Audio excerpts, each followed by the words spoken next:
नमस्कार, जय हिंद। मैं अंकित मिश्र एक बार फिर से हार्दिक स्वागत करता हूं आपके अपने चैनल एग्जाम तक पर। दोस्तों, स्टैटिक जीके की दूसरी महाभारत क्लास लेकर एक बार फिर से आप सबके समक्ष उपस्थित हूं और आज के वीडियो में हम कुछ इंपॉर्टेंट क्वेश्चन करने वाले हैं, इसलिए वीडियो को बिना स्किप किए पूरा अंत तक अवश्य ही देखेंगे। तो यहाँ पर देखिए दोस्तों, आज का हमारा पहला क्वेश्चन है कि वह कौन सा ग्रह है जो सूर्य की जो परिक्रमा है ये सबसे कम समय में पूरी करता है। तो ये क्वेश्चन बहुत ज़्यादा आसान है, आप लोगों को पता भी होगा कि जो बुध ग्रह है ये सूर्य की परिक्रमा सबसे कम समय में पूरी करता है। कितने दिनों में? तो 88 दिनों में। क्वेश्चन पूछ ले कि बुध का परिक्रमण काल कितना है, तो आपके 88 दिन का। पृथ्वी का 365 दिन का होता है। बुध के बारे में पहली इंपॉर्टेंट फैक्ट पता होना चाहिए कि यह सबसे छोटा ग्रह है सौरमंडल का और सबसे हल्का ग्रह भी होता है यही। दूसरी क्वेश्चन आपसे पूछ सकता है कि बुध के पास कितने उपग्रह हैं, तो बुध के पास एक भी प्राकृतिक उपग्रह नहीं है। तीसरी इंपॉर्टेंट बात आपसे पूछ सकता है कि आपके सौरमंडल के सभी ग्रहों में किसका तापांतर सर्वाधिक है। तापांतर, ताप में अंतर, रात और दिन में तापमान का जो अंतर होता है इसमें सर्वाधिक होता है बुध में। कितना? 600 डिग्री सेल्सियस तक होता है। जहां दोस्तों दिन में जो तापमान होता है वो 427 डिग्री सेल्सियस तक रहता है। कितना अधिक होता है समझ सकते हैं। वहीं रात में तापमान -173 डिग्री सेल्सियस तक चला आता है। तो इसका तापांतर सभी ग्रहों में सर्वाधिक है और जो बुध है ये सूर्य के सबसे नजदीक स्थित ग्रह भी होता है। काफी चीजें मैंने बुध के बारे में बता दी हैं, इसको अपने बुक में नोट कर लेंगे। अगर बुध से संबंधित कोई भी क्वेश्चन आएगा तो उसे आप आसानी के साथ कर देंगे।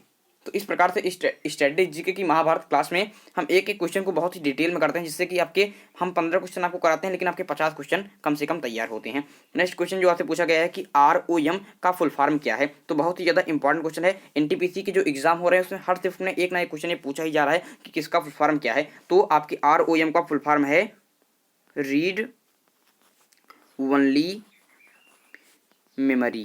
ये याद रखिएगा, बहुत ही ज़्यादा क्वेश्चन इंपॉर्टेंट है, आपकी परीक्षा में डायरेक्टली पूछ सकता है। अभी पीछे वाली जो हमारी स्टैटिस्टिक्स की क्लास थी उसमें मैंने आपको रैम का फॉर्म बताया था, तो आपको याद होगा कि रीड रैंडम, इसका फॉर्म था रैंडम एक्सेस मेमोरी।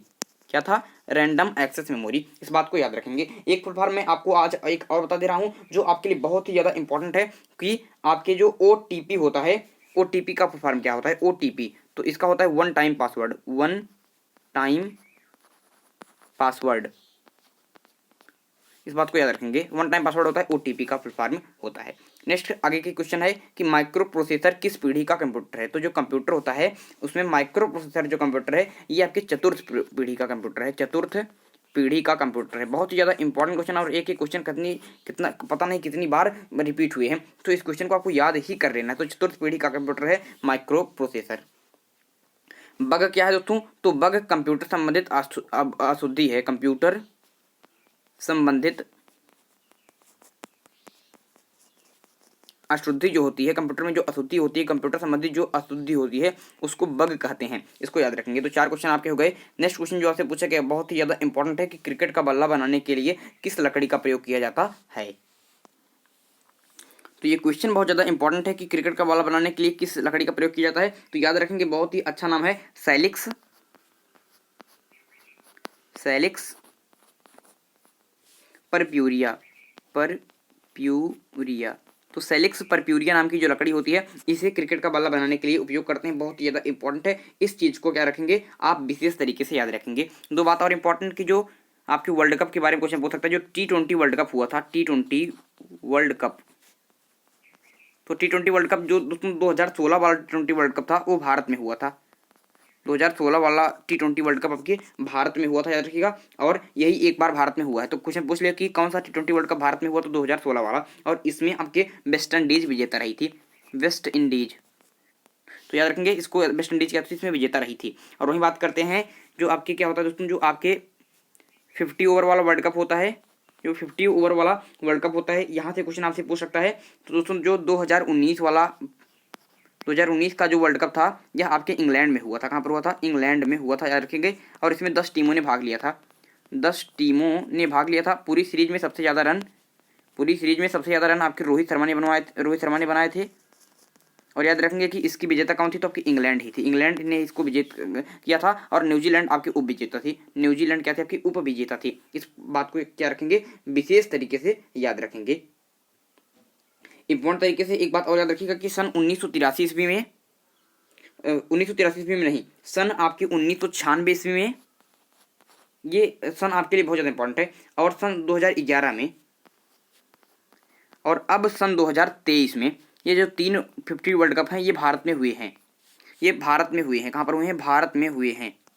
1996 का वर्ल्ड कप जो आपकी श्रीलंका विजित हुई थी, 2011 का वर्ल्ड कप जिसमें भारत ने जीता था, और 2023 का जो वर्ल्ड कप आएगा, 13 मैंने लिख दिया था, 2013 का जो 23 का जो वर्ल्ड कप आएगा वो भी भारत में ही होगा। तो याद रखेंगे। नेक्स्ट क्वेश्चन आपसे जो पूछ सकता है, आगे की तरफ बढ़ते हैं कि किस मुगल बादशाह ने गुरु रामदास को 500 बीघा जमीन दान दिया? तो कौन सा ऐसा मुगल बादशाह था जिसने गुरु रामदास को 500 बीघा जमीन दान दिया था? बहुत ज़्यादा इंपॉर्टेंट है और हो जाएगा इसका सही उत्तर अकबर। जो अकबर महान थे, इन्होंने जो गुरु रामदास जी हैं इनको 500 बीघा का जमीन दिया था, और इसी जमीन पर आपकी गुरु रामदास जी ने अमृतसर जो मंदिर है उसको बनवाया था।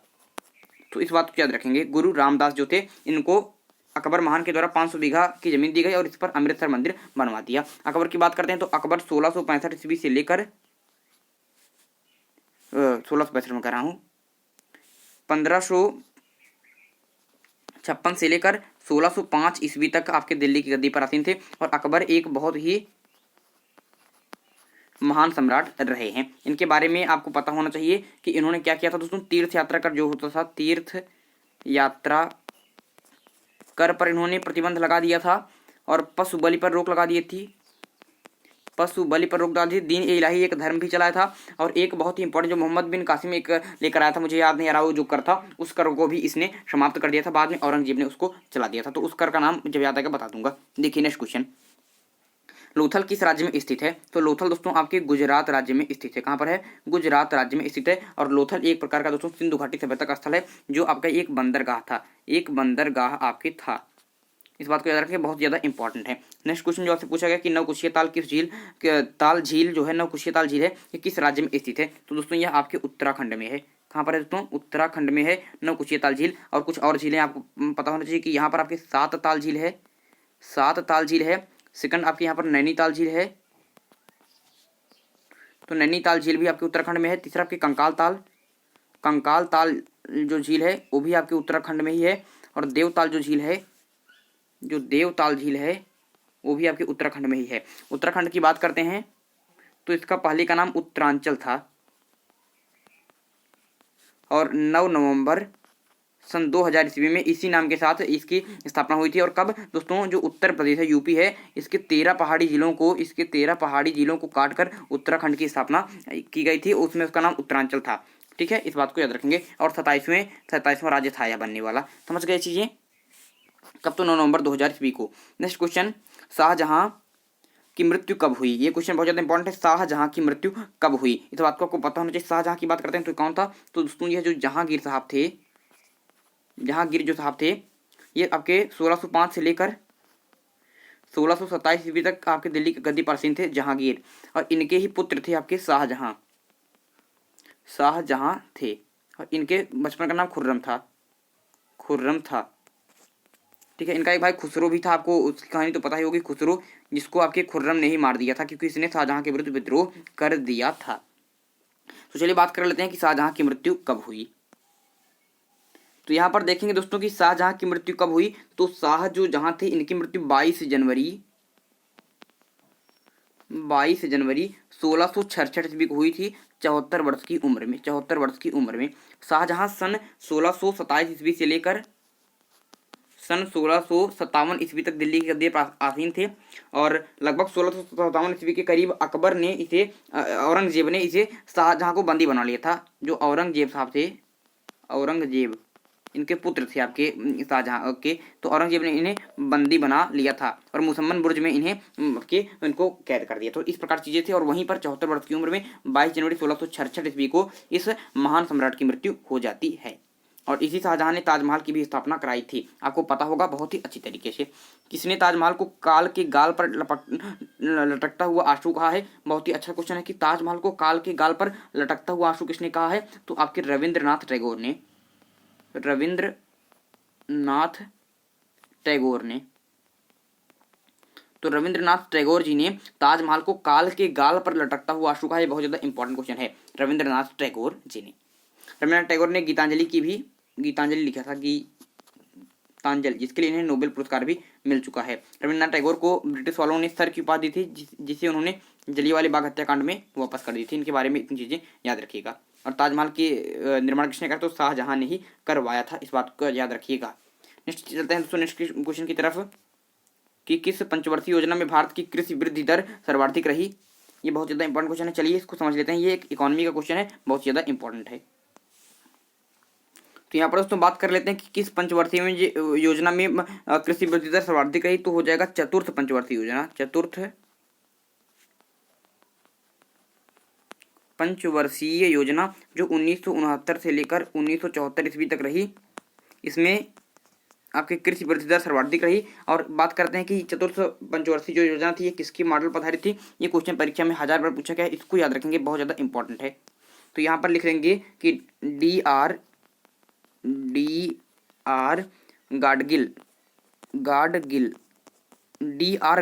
मॉडल पर आधारित। तो डी आर गाडगिल मॉडल पर आधारित है चतुर्थ पंचवर्षीय योजना, और इसमें कृषि जो वृद्धि थी सर्वाधिक हुई थी। किस पर, डी आर गाडगिल के मॉडल पर आधारित थी। प्रथम पंचवर्षीय योजना जो थी ये हेराल्ड डोवर मॉडल पर आधारित थी, और द्वितीय पंचवर्षीय योजना पीसी महालनोबिस मॉडल पर आधारित थी, याद रखेंगे।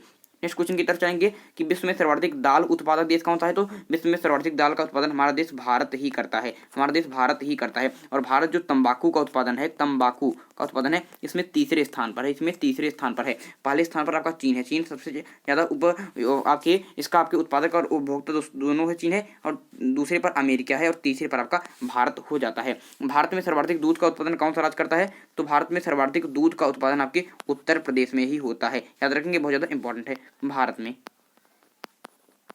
नेक्स्ट क्वेश्चन की तरफ चलेंगे कि अगस्त प्रस्ताव भारत कब आया, तो अगस्त प्रस्ताव सन 1940 ईस्वी में भारत आया था। कब, 1940 में भारत आया था। सन 1942 ईस्वी में क्रिप्स मिशन भारत आया, और सन 1946 ईस्वी में कैबिनेट मिशन भारत आया, और इसकी ही संस्तुतियों पर संविधान सभा का गठन हुआ था, और इसके अध्यक्ष कौन थे, ये बात याद रखिएगा। और संविधान सभा की बात करते हैं तो इसमें आपके जब हुई 389 कुल सदस्य थे, और विभाजन के बाद 299 कुल सदस्य रह गए थे, इस बात को याद रखेंगे। नेक्स्ट क्वेश्चन की 8वीं अनुसूची में मूलतः कितनी भाषाएं थी, तो मूलतः दोस्तों की 14 भाषाएं थी। कितनी, 14 भाषाएं थी। थोड़ा सा इसके बारे में आपको बात कर लेता हूँ कि 8वीं सूची मूलतः कितनी भाषाएं, तो मूलतः 14 भाषाएं थी, लेकिन इस समय कितनी भाषाएं, तो इस समय आपकी 22 भाषाएं किस प्रकार से बढ़ी हैं, थोड़ा सा इसके बारे में जिक्र मैं कर लेता हूँ। याद रखिएगा, ये क्वेश्चन अभी एनटीपीसी में पूछा गया था कि 8वीं अनुसूची में मूलतः अब मतलब बोलता नहीं अब कितनी भाषाएं, तो कुल अब 22 भाषाएं हैं, मूलतः 14 भाषाएं थी। तो यहाँ पर दोस्तों ध्यान से देखेंगे कि जब 21वां संविधान संशोधन हुआ था, 21वां संविधान संशोधन हुआ था, तो वहां पर आपकी 3 भाषाओं को जोड़ा गया था। एक था आपके नेपाली, एक था आपकी मणिपुरी, और एक था आपके कोंकणी। कौन सा दोस्तों, एक था आपके कोंकणी। इस बात को याद रखिएगा, बहुत ज्यादा पूछा जाता है आपके पेपर में। तो 14 से इस प्रकार से 17 हो गया था, 14 से इस प्रकार से 17 हो गया था। उसके बाद दोस्तों आपका हुआ था 92वां संविधान संशोधन, और उसके बाद कुछ भाषाओं को और जोड़ा गया था। चलिए देख लेते हैं कौन। एक थी दोस्तों आपकी मैथिली भाषा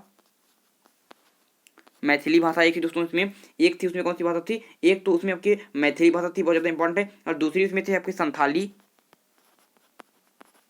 तीसरी थी उसमें डोंगरी, चौथी इसमें थी बोडो। तो इन 4 को जोड़ा गया था। इसको मैं एसडीएम बी से याद करता हूँ, एसडीएम बी से। यस से हो जाता है आपके संथाली, डी से हो जाता है आपके डोंगरी, ये बी है ना, तो ये बी से आपके बोडो हो जाता है, और ये एम से आपकी मैथिली हो जाता है। एसडीएम बी इसको याद करता हूँ, और जो पहला वाला था नमक उसको याद करता हूँ। ना से नेपाली, मा से मणिपुरी, का से कोंकणी, इस प्रकार से चीज़ों को जोड़ा गया। तो 14 + 3 आपके हो गया 17, और 17 में +4 जुड़ गया तो हो गया 17 × 4 = 21। तो इस प्रकार से 21 भाषाएं हो गई थी। इसमें थोड़ा सा दोस्तों भूल हो गया, क्योंकि 21 कैसे होता है, 22 में भाषा है ना। तो हमने जो आपको बताया एक बार फिर से ध्यान से देख लेंगे, थोड़ा सा ध्यान रखेंगे, मुझे थोड़ी सी यहाँ पर भूल हो गई। जो 21वां संविधान संशोधन था, इसमें आपकी मात्र एक ही भाषा जोड़ी गई थी, जिसका नाम था सिंधी।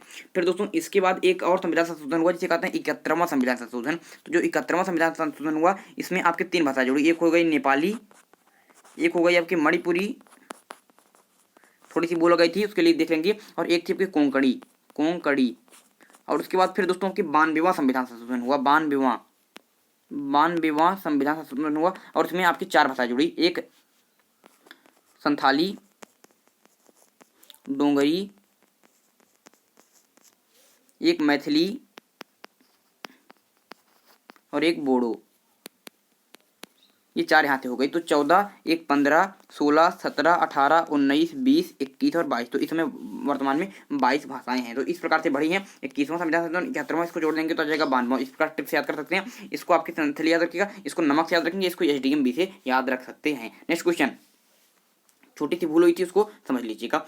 अरक्तता का रोग पता लगाने में किस समस्थानी का उपयोग किया जाता है? तो इसका दोस्तों बिल्कुल सही उत्तर आपका हो जाएगा कि अरक्तता का पता लगाने में आपके Fe59 जो आपके समस्थानिक है इसका उपयोग किया जाता है। लोहा 59 जो है इसका प्रयोग अरक्तता का पता लगाने में किया जाता है। कुछ और समस्थानिक से क्या पता लगाया जाता है याद रखेंगे, मैं आपको बता देता हूँ। जो यूरेनियम 235 है, यूरेनियम 235 है, इसे चट्टान की आयु पता लगाने में प्रयोग करते हैं। चट्टान जो होती है बहुत ज़्यादा उम्र की, तो चट्टान की आयु पता लगाने में यूरेनियम 235 का प्रयोग किया जाता है। Na मतलब सोडियम 24 का उपयोग किसमें किया जाता है? तो सोडियम 24 का उपयोग रक्त के थक्के का पता लगाने में, रक्त के थक्के का पता लगाने में आपके सोडियम 24 का उपयोग किया जाता है। कोबाल्ट 60 का उपयोग कहाँ किया जाता है? तो कोबाल्ट जो 60 है इसका उपयोग किया जाता है आपके कैंसर, जो रक्त कैंसर होता है, ब्लड कैंसर, रक्त कैंसर, इसको नियंत्रित करने में आपके कोबाल्ट 60 का उपयोग किया जाता है। और नेक्स्ट आपके हो जाता है कि जो आर्सेनिक 74 होता है, जो आर्सेनिक 74 होता है, इसका उपयोग कहाँ किया जाता है? तो इसका उपयोग आपके ट्यूमर का पता लगाने होता है। किसको? आपके ट्यूमर जो ट्यूमर होता है उसका पता लगाने में आर्सेनिक 74 का उपयोग किया जाता है। और बात करते हैं जो आयोडीन 131 होता है, 131 आयोडीन, उसका उपयोग थायराइड ग्रंथ के लिए, थायराइड जो होता है इसके इलाज में किया जाता है। याद रखेंगे, बहुत ज़्यादा इंपॉर्टेंट है। और एक और इंपॉर्टेंट है आपके लिए, सब चीज़ें लिख लिए हैं अपना। तो एक है आपके फास्फोरस 32, तो इसका उपयोग किया जाता है आपके ल्यूकीमिया के उपचार में। ल्यूकीमिया भी एक प्रकार का आपके ब्लड कैंसर, एक कैंसर ही है आपके, जो WBC कम होती तब होता है। तो ल्यूकीमिया के इलाज में, के उपचार में आपके फास्फोरस 32 का उपयोग किया जाता है। तो एक बार में मैं आपको एक बार फिर से रिवाइज करा दे रहा हूँ, याद रखिएगा। जो आपके यूरेनियम 235 है इसका उपयोग किया जाता है आपके चट्टान की आयु पता लगाने में। जो Na सोडियम 24 होता है इसका उपयोग कहाँ किया जाता है? तो आपके रक्त का के जो थक्का होता है उसका पता लगाने में। कोबाल्ट 60 का उपयोग कहाँ किया जाता है? तो कोबाल्ट 60 का उपयोग किया जाता है रक्त कैंसर को नियंत्रित करने में। जो आर्सेनिक 74 होता है इसका उपयोग कहाँ किया जाता है? तो ट्यूमर के आपके पता लगाने में। उसके बाद जो बात करते हैं आयोडीन 131 का उपयोग कहाँ किया जाता है? तो आपके आयोडीन के इलाज में। उसके बाद बात करते हैं फास्फोरस 32 का, उसके बाद ल्यूकेमिया के उपचार में। और आपकी जो Fe59 होता है उसका उपयोग अरक्तता का पता लगाने में उपयोग किया जाता है, जो इसका सेक्टर हो जाएगा Fe59। तो यहाँ पर हमने हमारे आज के पूरे 15 क्वेश्चन क्या हैं आपके कंप्लीट हो चुके हैं। अब जो हमने स्ट्रेटेजी की प्रथम क्लास में क्वेश्चन किए थे, 1 सेकंड में उसका रिविजन कर लेते हैं। याद रखिए दोस्तों कि ये हमारी स्ट्रेटेजी की जो प्रथम क्लास थी उसके कुछ क्वेश्चन है, एक बार में रिवीजन कर लेते हैं, क्योंकि उस बार आपने किया तो कुछ भूल रहे होंगे, तो अब उसका रिवीजन कर लेंगे तो याद आ जाएंगी। अशोक के किस शिलालेख में कलिंग युद्ध का वर्णन मिलता है? अगर दोस्तों आपने स्ट्रेटेजी की ये प्रथम क्लास ना ली हो तो इसी वीडियो के डिस्क्रिप्शन बॉक्स में पूरी प्लेलिस्ट के लिंक जाकर देख लीजिए पहली क्लास। उसके बाद यहाँ पर रिवीजन में आपको करा दे रहा हूँ जो इन क्लासों को लिया है। तो अशोक के किस शिलालेख में कलिंग युद्ध का वर्णन मिलता है? तो आपके 13वें शिलालेख में। कंबोज महाजनपद की राजधानी क्या है दोस्तों? की हाटक है। सिर्फ उत्तर बताऊंगा क्योंकि डिटेल में आपके हमने इसको पढ़ चुका हूँ। चुरिया जलप्रपात किस नदी पर है? तो कि चंबल नदी पर है। पेरियार झील किस राज्य में स्थित है? तो केरल में है। अष्टमुदी और पेरियार दोनों है। राउरकेला इस्पात कारखाना किस पंचवर्षीय योजना पर आधारित है? तो द्वितीय पंचवर्षीय योजना पर आधारित है। नेक्स्ट क्वेश्चन आपसे जो हमने वहां पर कराए थे आपको कि प्रथम पंचवर्षीय योजना किस मॉडल पर आधारित थी? तो हैराड डोमर मॉडल पर आधारित थी। कहां पर? आपके हैराड डोमर मॉडल पर आधारित थी। एक बार मैं रिवीजन कर दे रहा हूं जिससे आप चीजें आता है। संचालन समिति के अध्यक्ष कौन थे? कुछ क्वेश्चन मैं आपके लिए भी छोड़ूंगा। तो संचालन समिति के अध्यक्ष आपके डॉक्टर राजेंद्र प्रसाद थे। डॉक्टर राजेंद्र प्रसाद साहब थे। और ये झंडा समिति के भी आपके अध्यक्ष थे। ठीक है। स्वतंत्र भारत की प्रथम स्वास्थ्य मंत्री कौन थे? तो आपके राजकुमारी अमृता कौर आपके प्रथम स्वास्थ्य मंत्री थी। महाराष्ट्र में राज्यसभा की सीटें कितनी है? तो 19 हैं आपके, और उत्तर प्रदेश में 31 हैं। ठीक है। जलियांवाला बाग हत्याकांड की जांच की कौन सी कमेटी बनी थी? तो हंटर कमेटी बनी थी। रिवीजन बहुत ज्यादा इंपॉर्टेंट है, इसलिए मैं रिवीजन आपको करा दे रहा हूँ। कुव्वत उल इस्लाम मस्जिद जो कुव्वत उल इस्लाम मस्जिद है और 2.5 दिन का झोपड़ा, इसको किसने बनवाया था? तो आपके कुतुबुद्दीन ऐबक ने बनवाया था। किसने बनवाया था? कुतुबुद्दीन ऐबक ने बनवाया था। रैम का फुल फॉर्म क्या है? अभी मैंने आपको बताया था कि random access memory, random access memory होता है, याद रखिएगा।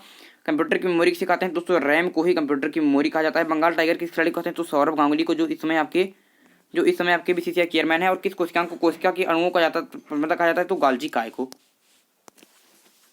तो चलिए दोस्तों, आज का वीडियो यहाँ पर समाप्त होता है। अगर आपको यह वीडियो अच्छा लगा तो वीडियो को लाइक कीजिएगा, चैनल को सब्सक्राइब कीजिएगा, क्योंकि यहाँ पर इसी प्रकार के वीडियो मिलते रहते हैं। अगले वीडियो में एक इंपॉर्टेंट टॉपिक के साथ फिर होगी मुलाकात। तब तक के लिए मुझे दीजिए इजाजत। मैं हूँ अंकित मिश्र और आप देख रहे हैं एग्जाम तक। धन्यवाद।